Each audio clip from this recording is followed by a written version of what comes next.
Hello students, welcome to Solve Your Knowledge. இன்னைக்கு நம்ம பார்க்க போகிறது 12th standard mathsல exercise 2.5ல 4th sum. If mod z is equal to 3, show that இதை நம்ம prove பண்ண சொல்லியிருக்காங்க. ஸோ நம்ம வந்து ஃபஸ்ட்டு என்ன எடுத்துக்கலாம்னா let z1 equal to z, அதாவது இதை z1 எடுத்துக்கலாம். தென் z2 வந்து 6 minus 8ஐயை z2ன்னு எடுத்துக்கலாம். ஸோ இது ரெண்டே எடுத்துகிட்டு இப்போ ஃபார்முலா போட்டு சப்ஸ்டியூட் பண்ணிக்கலாம். ஸோ ஃபார்முலா என்ன?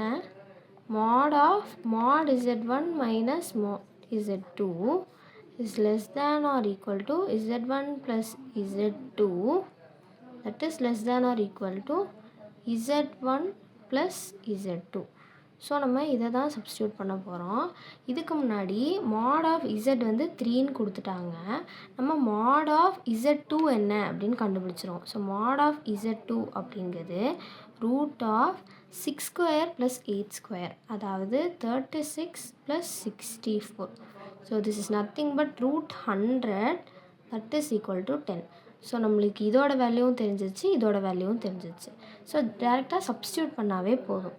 So first mod of z1, அதாவது mod z தான் z1ன்னு கொடுத்துருக்காங்க, மைனஸ் z2 தான் இது, அதாவது mod of 6 minus 8i is less than or equal to, then less than or equal to mod z plus mod 6 minus 8i. So இதுதான் கண்டுபிடிக்கணும். இதில் நம்மளுக்கு mod z வேல்யூ தெரியும், அது 3 மைனஸ் இதோட வேல்யூ நம்மளுக்கு தெரியும் 10. So 3 minus 10 z plus 6 minus 8i is greater than or equal to 3 plus 10. So இது வந்து minus 7 mod less than or equal to z plus 6 minus 8i then or equal to 13. So mod of minus 7ங்கிறது 7 தான். So 7 then minus plus 13. So இதை தான் நம்மளுக்கு கண்டுபிடிக்கவும் சொல்லியிருக்காங்க.